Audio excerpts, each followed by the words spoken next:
کہ یہ پاکستان کا داخلی معاملہ ہے، پھر یہ کہ اس کے پس پردہ ایک بہت بڑی مافیا کار فرما ہے اور وہ ہے اسلحے کی مافیا۔ یہ ڈاکٹر کامران کی بدقسمتی ہے کہ اس نے اسلحے کے اسمگلروں کو اور اسلحے کے ایک بہت بڑے خفیہ گودام کو دیکھ لیا ہے۔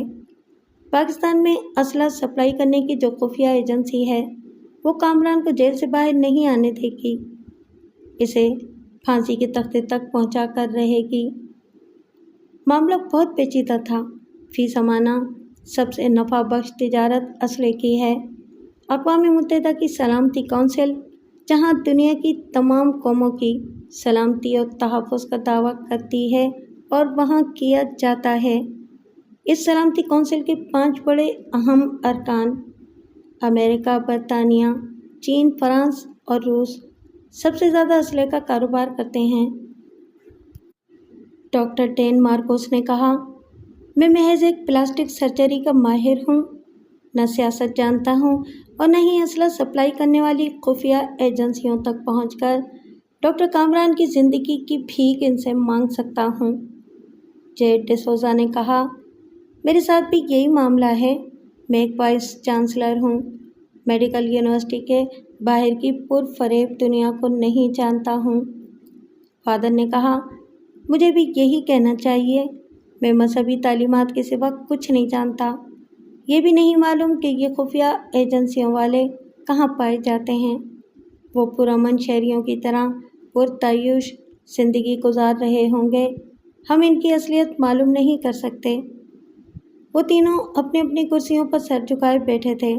فادر بینجمن نے کہا، جب فلاح پانے کے تمام دنیاوی راستے بند ہو جاتے ہیں، تب خدا کی طرف سے کوئی ایسا دروازہ کھل جاتا ہے جس کے بارے میں ہم بھی کبھی سوچ بھی نہیں سکتے۔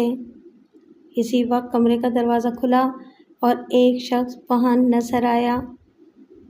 فادر نے کہا، وہ دیکھو، دروازہ کھل چکا ہے، اللہ کی مدد آ پہنچی ہے۔ کمان حیات محمد، یہ دونوں میرے وہی مہمان ہیں جن کا ذکر میں کر چکا ہوں۔ اس نے دروازے کو بند کیا، پھر قریب آ کر جیڈ ڈیسوزا اور ڈین مارکوس سے مصافحہ کیا۔ فادر نے ان سب کو ایک دوسرے سے متعارف کرایا۔ حیات محمد نے ایک کرسی پر بیٹھ کر کہا، میں ایک افغانی ہوں۔ جب روس افغانستان پر مسلط ہونے کے لیے جنگ لڑ رہا تھا، تب میں بوڑھے والدین کے ساتھ پاکستان کے پناہ گزینوں کے کیمپ میں آ گیا اور افغانستان کی آزادی کے لیے جہاد میں حصہ لینے لگا۔ جہاد کے دوران میں نے طرح طرح کے جدید ہتھیار دیکھے اور انہیں استعمال کرنا بھی سیکھتا رہا۔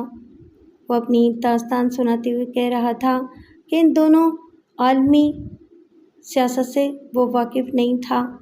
یہ نہیں جانتا تھا کہ روس افغانستان میں آ کر پورے جنوبی ایشیا اور مشرقی وسطیٰ کے لیے خطرہ بن سکتا ہے، اور برفانی علاقوں میں رہنے والی روسی قوم کی یہ ازلی خواہش ہے کہ وہ جنوبی ایشیا کے گرم پانی تک پہنچ سکے۔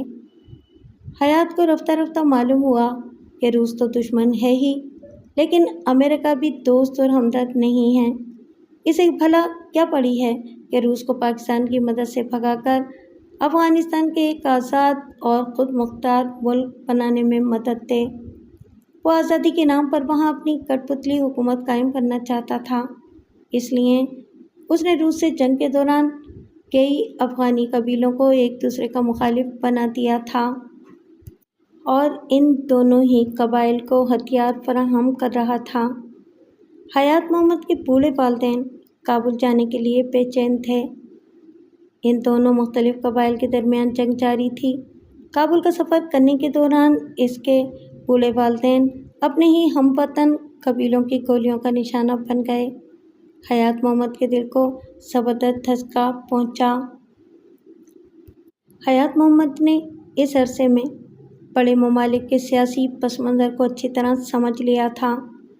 اسی دوران ہتھیار فروخت کرنے والی ایک خفیہ ایجنسی میں جگہ بنا لی تھی اور پھر اس ایجنسی کی سفارش پر وہ برطانیہ چلا گیا تھا۔ تمام دنیا کی اسلحہ منڈیوں میں امریکہ کے بعد برطانیہ کا دوسرا نمبر ہے۔ حیات محمد نے اس دوران ہتھیار فروخت کرنے والی ایک خفیہ ایجنسی میں جگہ بنا لی تھی۔ پھر اس خفیہ ایجنسی کی سفارش پر برطانیہ چلا گیا۔ حیات محمد نے ایجنسی میں رہ کر ایسی کارکردگی دکھائی کہ چند ماہ کے اندر ہزاروں پاؤنڈز کمانے لگا۔ لندن جیسے مہنگے شہر میں عیش و عشرت کی زندگی گزارنے لگا۔ ایسے وقت اس نے مونا نامی ایک لڑکی کو دیکھا اور اس پر عاشق ہو گیا۔ مونا اس سے مسکرا کر ملتی تھی لیکن خود کبھی ملاقات کا وقت نہیں دیتی تھی۔ حیات نے محسوس کیا کہ وہ اخلاقاً اس سے ملتی ہے اور اکثر کترا کر کسی بہانے اس سے دور ہو جاتی ہے۔ اس نے پوچھا، مونا، کیا ہماری دوستی پائیدار نہیں ہو سکتی؟ اگر تم راضی ہو جاؤ تو ہم شادی کر لیں۔ مجھے افسوس ہے، میں شادی نہیں کروں گی۔ تم بہت اچھے ہو، میں ہمیشہ تمہاری دوست بن کر رہوں گی۔ آخر شادی کیوں نہیں کرنا چاہتی؟ مجھے تمہاری دیوانگی اور محبت سے ڈر لگتا ہے۔ میں سوچتی ہوں کہ میں مر جاؤں گی تو تم میرے بغیر کیسے رہو گے؟ میں شادی کی بات کر رہا ہوں اور تم مرنے کی بات لے بیٹھی ہو۔ کیا تم نے کاتب تقدیر کا لکھا ہوا پڑھ لیا ہے کیا کہ مجھ سے پہلے تم اس دنیا سے رخصت ہو جاؤ گی؟ ہاں، میں نے پڑھ لیا ہے۔ میری زندگی بہت مختصر ہے۔ یہ کیا کہہ رہی ہو؟ کیا کسی نجومی نے پیشگوئی کی ہے؟ نہیں، ڈاکٹروں کی رپورٹ ہے۔ میں دل کی مریضہ ہوں۔ مجھ پر 2 بار ہارٹ اٹیک ہو چکا ہے۔ تیسری بار اٹیک ہوگا تو میں نہیں بچوں گی۔ حیات نے اسے پریشان ہو کر دیکھا، پھر پوچھا، تم نے پہلے کیوں نہیں بتایا؟ بتانے سے کیا ہوتا؟ علاج بہت مہنگا ہے اور کوئی ایسا دل والا نہیں ہے جو اپنا دل سینے سے نکال کر مجھے دے دے۔ حیات کہنا چاہتا تھا کہ محبت میں دل کیا، وہ تو جان بھی دے سکتا ہے، لیکن ایسا کہنے سے مونا کبھی اپنے محبوب کو کھو کر اس کے دل کی دھڑکنیں اپنے سینے سے سن کر زندہ نہیں رہ سکتی تھی۔ اس نے کہا، علاج مہنگا ہے مگر میری محبت سے اور میری دولت سے مہنگا نہیں ہے۔ اگر دولت ہو تو اس دنیا میں ہر چیز خریدی جا سکتی ہے۔ میں تمہارا علاج کراؤں گا۔ اس نے ہارٹ سرجری کے ایک ماہر سے ملاقات کی، اسے مونا کے حالات بتائے۔ اس ماہر نے ملاقات کا وقت دیا، مونا کی میڈیکل رپورٹس دیکھیں، پھر کہا، مسٹر حیات، میں اوپن ہارٹ سرجری کا ماہر ہوں۔ سوچا تھا کہ دل تک خون پہنچانے والی کسی رگ میں نقص ہوگا تو آپریشن کے ذریعے دور کر دوں گا، لیکن دل کا فنکشن بہت کمزور بلکہ ناقص ہوتا جا رہا ہے۔ یہ دل زیادہ عرصے تک اپنی دھڑکنیں قائم نہیں رکھ سکے گا۔ لیکن ڈاکٹر، ایک نئے دل کے ذریعے تو اسے زندگی مل سکتی ہے۔ ہاں، اگر تبدیلی قلب کا آپریشن ہو جائے تو اسے زندگی مل سکتی ہے۔ تو پھر کریں۔ جتنے ہزار، جتنے لاکھ پاؤنڈ کی ضرورت ہے مجھے بتائیں، میں فوراً ادا کروں گا۔ آپ بڑی سے بڑی قیمت دے رہے ہیں، میں سرجری ضرور کرتا، لیکن میرا تجربہ صرف اوپن ہارٹ سرجری تک محدود ہے۔ تبدیلی قلب کے آپریشن میں ایک نئے دل کی پیوند کاری کا مرحلہ بہت ہی نازک اور دشوار ہوتا ہے۔ یہاں ایسے چند ڈاکٹر ہیں، لیکن عالمی شہرت رکھنے والا صرف ایک ہی ڈاکٹر کامران ہے۔ آپ اس سے رجوع کریں۔ اس نے ڈاکٹر کامران سے ملاقات کی۔ کامران نے مونا کا اچھی طرح معائنہ کرنے کے بعد کہا، آپ مریضہ کو اسپتال میں داخل کرا دیں۔ جب ان کے آپریشن کی باری آئے گی تو آپ کو اطلاع دے دی جائے گی۔ مونا کی باری کب آئے گی؟ میں کیا کہہ سکتا ہوں؟ مس مونا سے پہلے 3 مریض ہیں، اس حساب سے چوتھا نمبر ان کا ہے۔ پھر یہ کہ انسانی دل بازار سے خریدے تو نہیں جاتے۔ کوئی زندہ انسان عطیے کے طور پر دینا چاہے تو اسے قبول نہیں کیا جاتا، کیونکہ ایک زندہ انسان کو مار کر دوسرے کو زندگی دینا قانون کے خلاف ہے۔ حیات نے کہا، میں اتنا جانتا ہوں کہ موت سے پہلے جو لوگ اپنا دل عطیے کے طور پر دینے کی وصیت کرتے ہیں، صرف ان کے ہی دلوں کے ذریعے دوسرے دل کے مریضوں کی جان بچانے کی کوشش کی جاتی ہیں۔ لیکن ایسے کتنے لوگ ہوں گے جنہوں نے وصیت کی ہوگی؟ میرا خیال ہے کہ چند لوگ ہو سکتے ہیں۔ پھر یہ ضروری تو نہیں کہ وہ تمام وصیت کرنے والے موت کے بعد آپ ہی کے اسپتال میں لائے جائیں۔ کامران نے کہا، ہاں، یہ ضروری نہیں ہے۔ دل سب کو عزیز ہوتا ہے۔ یہ ہے تو زندگی ہے۔ ہمارے پاس بہت بہت ہی کم عطیات آتے ہیں۔ کبھی ایسا بھی ہوتا ہے کہ عطیے کے انتظار میں نئی زندگی کی آس لگانے والے مریض مر جاتے ہیں۔ ڈاکٹر، میں اپنی مونا کو مرنے نہیں دوں گا۔ آپ کچھ بھی کریں مگر پہلے اس کا آپریشن کریں، اسے چوتھے نمبر پر نہ رکھیں۔ یہ اصول اور انسانیت کے خلاف ہے۔ جو 3 مریض پہلے سے منتظر ہیں وہ بھی تو انسان ہیں، وہ بھی نئی زندگی کی آس لگائے اس اسپتال میں موجود ہیں۔ آپ اصول اور انسانیت کی بات نہ کریں، رقم بتائیں، میں لاکھوں پاؤنڈز دوں گا، آپ میری مونا کو پہلے نمبر پر لے آئیں۔ مسٹر حیات، میں یہاں دولت کمانے کے لیے نہیں ہوں۔ اسپتال والوں سے معقول فیس لے کر مریضوں کی جان بچانے کی کوشش کرتا ہوں۔ یہ آپ کی مونا سے پہلے 3 مریض بھی جینے کا حق رکھتے ہیں۔ اگر آپ اس مونا کا چوتھا نمبر چاہتے ہیں تو کاؤنٹر پر جا کر یہاں کے فارم کو فل کر دیں اور انہیں داخل کرا دیں۔ پلیز، اب ملاقات کا وقت ختم ہو چکا ہے۔ وہ مونا کے ساتھ ڈاکٹر کامران کے چیمبر سے باہر آیا، پھر جھنجھلا کر بولا، یہ ڈاکٹر جانتا نہیں ہے کہ میں ہتھیاروں سے کھلونوں کی طرح کھیلتا ہوں۔ مونا، اگر تمہاری جان کو کچھ ہوا تو میں ڈاکٹر کو زندہ نہیں چھوڑوں گا۔ مونا نے کہا، تم غصے میں ایک انسان کی اچھائی کو سمجھ نہیں پاتے ہو۔ ڈاکٹر کامران نے درست کہا ہے، اس سے پہلے جو 3 مریض ہیں وہ بھی جینے کا حق رکھتے ہیں۔ وہ بولا، اس دنیا میں اربوں انسان ہیں، انسانوں کے اتنے بڑے ہجوم میں صرف تم میرے لیے ہو۔ میں تمہاری عمر بڑھانے کے لیے کچھ بھی کر سکتا ہوں۔ اگر آپریشن سے پہلے موت ہو گئی اور تم انتقاماً ڈاکٹر کو قتل کرو گے تو میری روح قیامت تک بھٹکتی رہے گی اور اس ڈاکٹر کے لیے ماتم کرتی رہے گی جو لالچی نہیں ہے، اپنے اصولوں کے مطابق اپنے فرائض ادا کرتا ہے۔ تو پھر میں کیا کروں؟ کس طرح جلد سے جلد تبدیلی قلب کے ذریعے تمہیں اپنے لیے زندہ رکھوں؟ ایسا کرو، مجھے اس اسپتال میں داخل کرا دو، پھر دوسرے اسپتالوں میں بھی میرے نام کی پرچیاں بنوا لو۔ جس اسپتال میں میرا نمبر جلدی آئے گا وہاں مجھے آپریشن کے لیے پہنچا دینا۔ حیات نے یہی کیا، مونا کو اسی اسپتال میں داخل کرا دیا، پھر ہارٹ پلانٹیشن کے دوسرے ماہرین سے بھی ملاقات کرنے لگا۔ ایک ڈاکٹر نے کہا، اگر اسپتال کی فیس کے علاوہ مجھے 50,000 پاؤنڈز الگ سے ادا کرو گے تو میرے اسپتال میں دل کا جو پہلا عطیہ آئے گا اسے میں مس مونا کے لیے وقف کر دوں گا۔ حیات نے فوراً رشوت کی نصف رقم ادا کر دی۔ 1 ہفتے بعد ہی ایک لاش آئی، ایک کار کے حادثے میں موت واقع ہوئی تھی۔ حیات نے ڈاکٹر کامران سے کہا، دوسرے اسپتال میں آج ہی مونا کو دل کا عطیہ مل رہا ہے، اس لیے میں اسے یہاں سے لے جا رہا ہوں۔ کامران نے کہا، تمہاری مرضی ہے، مجھے کوئی اعتراض نہیں ہے۔ وہ مونا کو وہاں سے لے گیا۔ دوسرے اسپتال میں آپریشن کے انتظامات ہو چکے تھے۔ مونا کو فوراً ہی آپریشن تھیٹر میں پہنچایا گیا۔ حیات باہر برآمدے میں موجود رہا۔ کار کے حادثے میں جس عورت کی موت ہوئی تھی اس کے عزیز و اقارب بھی آئے تھے۔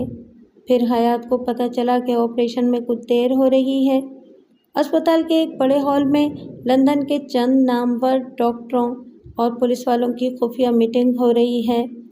جس آئل ٹینکر کے ڈرائیور نے کار کو ٹکر ماری تھی وہ فرار ہونے سے پہلے گرفتار ہو گیا تھا۔ اس نے بیان دیا تھا کہ اس اسپتال کے ایک ڈاکٹر نے اسے 6,000 پاؤنڈ دیے تھے اور اس عورت کی نشاندہی کی تھی جسے کار کے حادثے کا بہانہ کر کے ہلاک کرنا تھا۔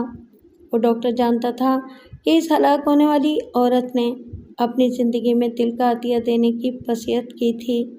صرف 50,000 پاؤنڈ حاصل کرنے کی خاطر اس بیچاری کو ہلاک کر دیا گیا تھا۔ اس ڈرائیور کے علاوہ رشوت خور ڈاکٹر کو بھی گرفتار کر لیا گیا۔ اس عورت کی تو زندگی ختم ہو چکی تھی۔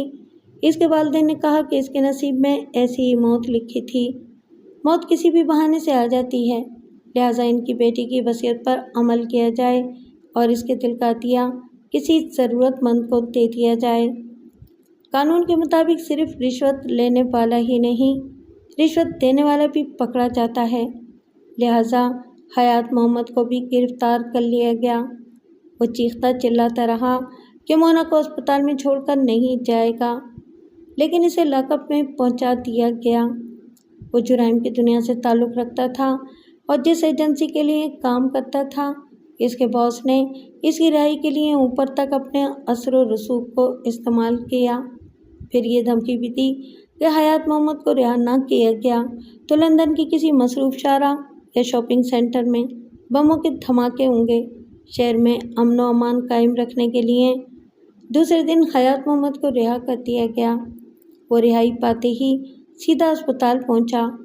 پتہ چلا کہ دیر ہو جانے کے باعث پیچیدگیاں پیدا ہو گئی تھیں، اس لیے ڈاکٹر کامران کی خدمات حاصل کی گئی تھیں۔ چونکہ 48 گھنٹوں تک مونا کے پاس جانے کی اجازت نہیں تھی، اس لیے وہ ڈاکٹر کامران کے پاس آیا۔ اس نے پوچھا، حوالات سے باہر کیسے آ گئے؟ وہ بولا، میں آپ کا شکریہ ادا کرنے آیا ہوں۔ آپ نے میری مونا کو ایک نئی زندگی دی ہے۔ زندگی دینے والا خدا ہے، میں نے صرف فرض ادا کیا ہے۔ تم نے میری بات کا جواب نہیں دیا، مگر میرا اندازہ ہے کہ تم نے پولیس والوں کو بھی رشوت دے کر جان چھڑائی ہے۔ ڈاکٹر کو دینے والی رشوت تو پہلے ہی ظاہر ہو گئی ہے۔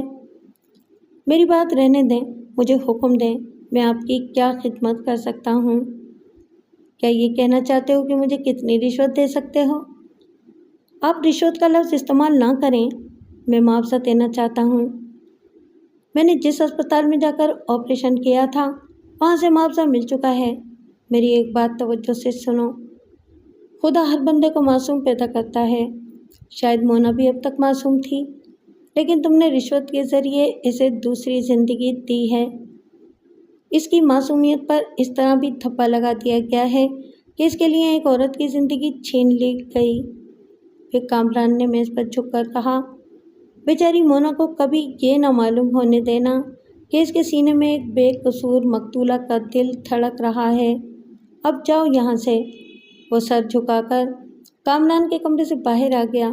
اس کا ضمیر اسے ملامت کر رہا تھا کہ اس نے اپنی محبوبہ کے سینے میں ایک مقتولہ کا دل پہنچا دیا ہے، اگرچہ اس نے مونا کے لیے دل حاصل کرنے کی خاطر کسی کو ہلاک نہیں کیا تھا، لیکن رشوت میں دی ہوئی رقم نے ایک ایسی صحت مند عورت کی جان لی تھی جو نہ جانے کتنے عرصے تک زندہ رہنے والی تھی۔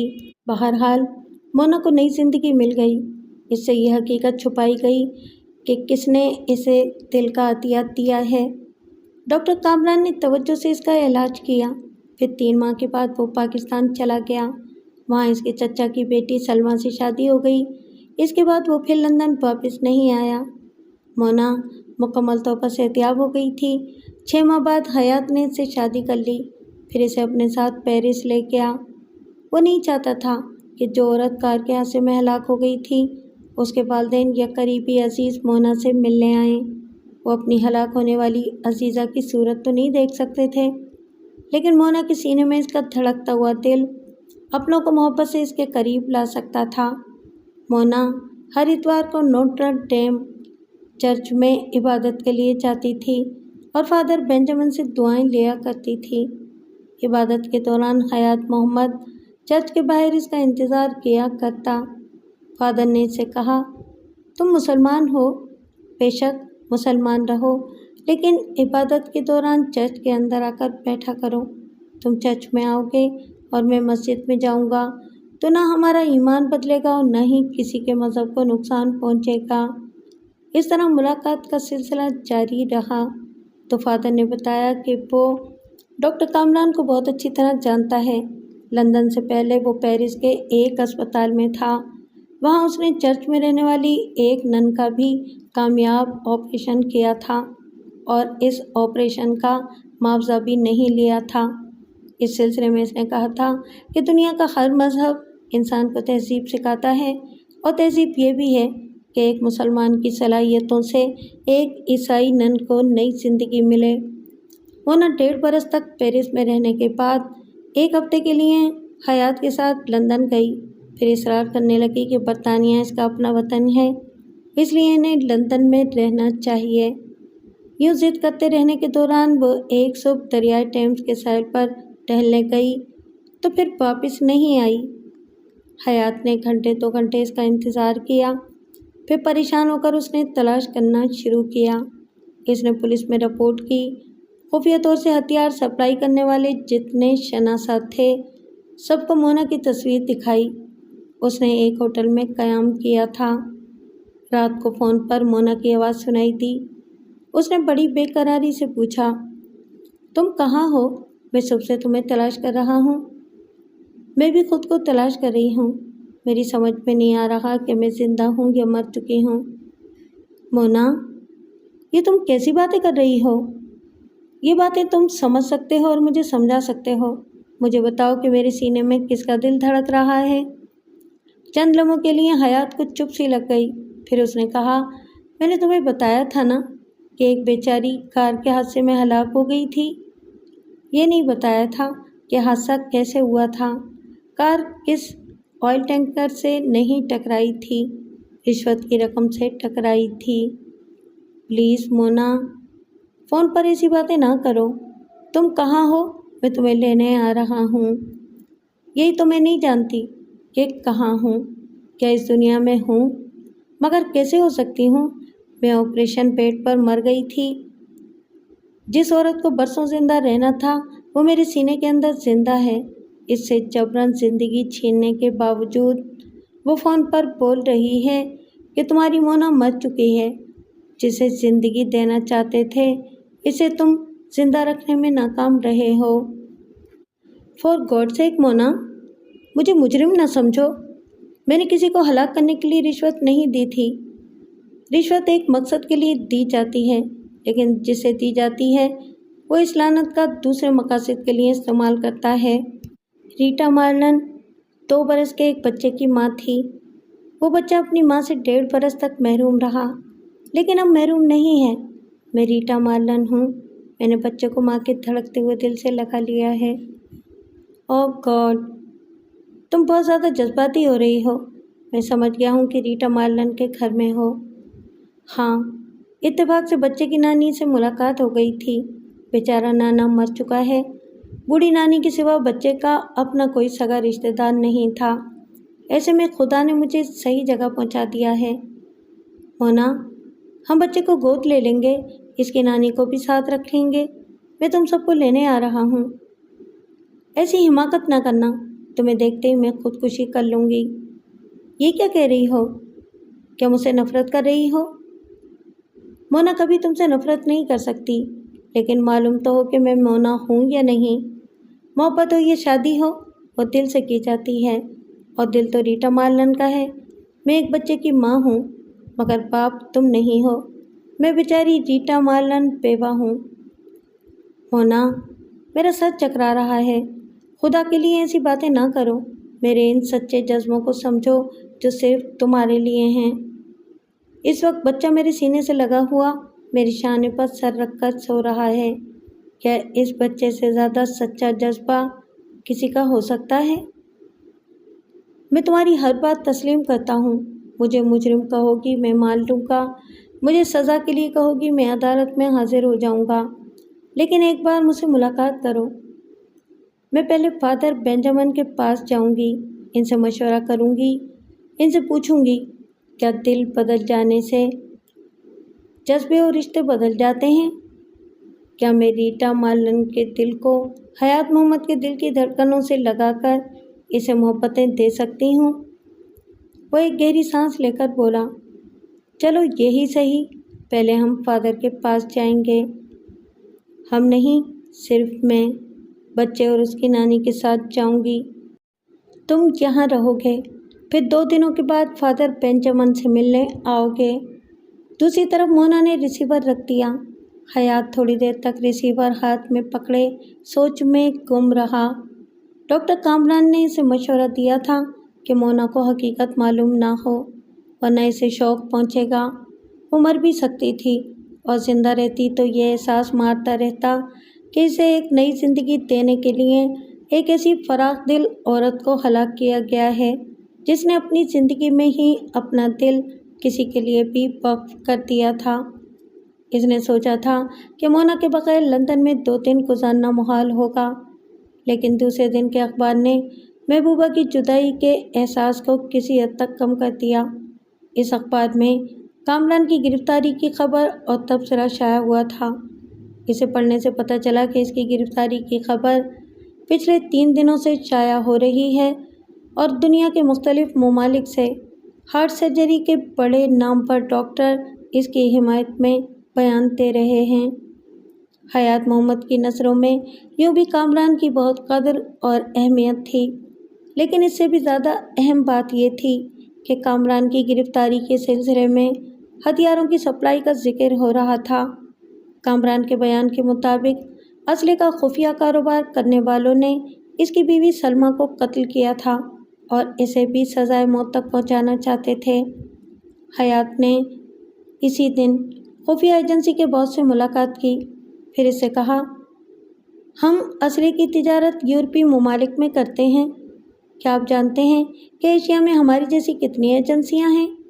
میں خاص طور پر افغانستان، پاکستان اور ہندوستان کی انڈر گراؤنڈ ایجنسیوں کے بارے میں معلوم کرنا چاہتا ہوں۔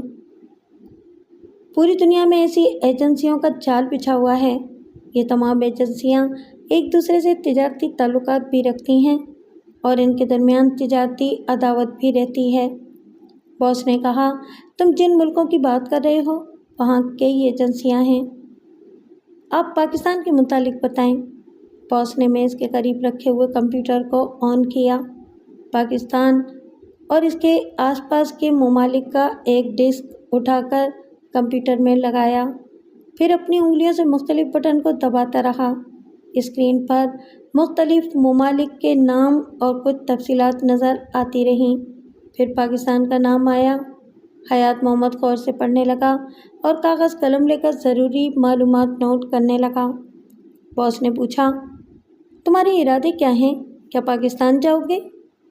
آپ جانتے ہیں میں اپنی مونا کو چھوڑ کر کہیں نہیں جا سکتا، لیکن میں ایک پاکستانی ڈاکٹر کامران کا مقروض ہوں۔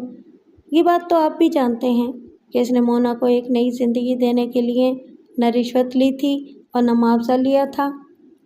باس نے تائید میں سر ہلا کر کہا، ہاں، وہ بہت اچھی شہرت کا مالک ہے۔ میں نے پچھلے دنوں اخبار میں اس کے متعلق پڑھا ہے۔ ہم بری شہرت رکھنے والے اتنا جانتے ہیں کہ کامران جیسے نیک اور شریف لوگوں کا انجام یہی ہوتا ہے۔ وہاں کی اسلحہ فروخت کرنے والی ایجنسی اسے زندہ رہنے نہیں دے گی۔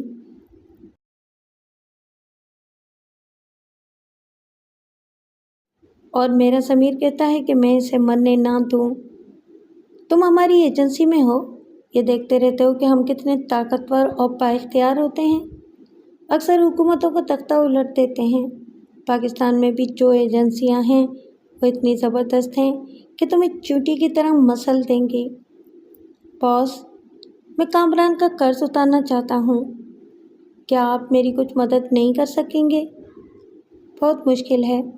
ہم پاکستان سے ہزاروں میل دور ہیں۔ قریب بھی ہوتے تو مخالف ایجنسی سے ٹکرا کر اپنے کاروبار کو نقصان نہ پہنچاتے۔ ہاں، ایک کام ہو سکتا ہے۔ جو ایجنسی ڈاکٹر کامران کی دشمن ہو گئی ہے، اسے ہم بڑی رقم دے کر کامران کو جیل سے فرار کرا سکتے ہیں اور اسے یہاں لندن میں پناہ دے سکتے ہیں۔ مجھے یقین ہے آپ کوشش کریں گے تو ڈاکٹر کامران کو سزائے موت سے بچنے اور جیل سے فرار ہونے کا موقع مل جائے گا اور اسے یہاں پناہ بھی مل جائے گی۔ لیکن آپ بھول رہے ہیں کہ وہ کس قدر اصول پسند ہے۔ آپریشن کے لیے میری وائف کا چوتھا نمبر تھا، لیکن بھاری رشوت کا لالچ دینے کے باوجود اس نے میری وائف کو پہلا نمبر نہیں دیا۔ میں اچھی طرح جانتا ہوں وہ قانون کے مطابق اپنے حق میں ثبوت اور گواہ پیش کر کے رہائی حاصل کرنا چاہے گا۔ باس نے کہا، ایسے احمقوں کی باتیں کر کے میرا وقت ضائع نہ کرو۔ اس کمپیوٹر سے معلومات حاصل کرو اور جاؤ۔ وہ وہاں سے چلا آیا۔ اس کے لیے یہ بات پریشان کن تھی کہ مونا نے بھی اخبار کے یا فادر بینجامن کے ذریعے ڈاکٹر کامران کے بارے میں کچھ سنا ہوگا۔ وہ بڑی حساس اور جذباتی تھی۔ ریٹا مارلن کا دل اپنا کر اس کے بچے کو بھی اپنا لیا تھا اور وہ جب تک زندہ رہتی اس بچے کو بھرپور ممتا دیتی رہتی۔ اسی طرح وہ ڈاکٹر کامران کے بارے میں بھی جذباتی ہو کر سوچ رہی ہوگی۔ اس کی پہلی اور آخری خواہش یہی ہوگی کہ اسے نئی زندگی دینے والے کو موت نہ ملے۔ حیات نے فون پر فادر بینجامن سے رابطہ کیا۔ فادر نے کہا، تم نے صحیح وقت پر فون کیا ہے۔ کیا تم نے ڈاکٹر کامران کے متعلق خبر پڑھی ہے؟ جی ہاں، اسی سلسلے میں آپ سے اور مونا سے باتیں کرنا چاہتا تھا۔ اس سے کیا باتیں کرو گے؟ وہ رو رہی ہے اور بچوں کی طرح ضد کر رہی ہے کہ ہم کامران کو کسی بھی طرح سزائے موت سے بچائیں۔ یہ کوئی بچوں کا کھیل تو نہیں ہے۔ یہ لو، تم خود باتیں کرو۔ چند لمحوں کے بعد مونا کی آواز سنائی دی۔ اس کی آواز اور لہجے سے پتہ چل رہا تھا کہ وہ آنسوؤں میں بھیگ کر بول رہی ہے۔ وہ کہہ رہی تھی، حیات، اگر میں دل کی بیماری میں مر جاتی تو کتنا اچھا ہوتا۔ کیا میں نے ایسے صدمات اٹھانے کے لیے یہ زندگی حاصل کی ہے؟ مونا، آنسو کسی مسئلے کا حل نہیں ہوتے، پہلے خود کو سنبھالو۔ مجھے تسلیاں نہ دو، بولو یہ کیسی زندگی ہے؟ جس عورت کا دل میرے سینے میں دھڑک رہا ہے اسے ہلاک کیا گیا تھا، اور جس مہربان نے اس دل کو میرے سینے تک پہنچایا اسے بھی ہلاک کیا جائے گا۔ یہ کیسی دنیا ہے؟ یہ کیسے لوگ ہیں؟ یہ کیسے درندے ہیں کہ زندگی دینے والے کو مار ڈالتے ہیں؟ مونا، ہم دہشت گردوں کی دنیا میں جی رہے ہیں۔ ہم کسی کو اپنے آنسو دکھا کر فریادیں سنا کر زندگی کی بھیک نہیں مانگ سکتے۔ میں کچھ نہیں جانتی، مجھے میرے مسیحا کی زندگی چاہیے۔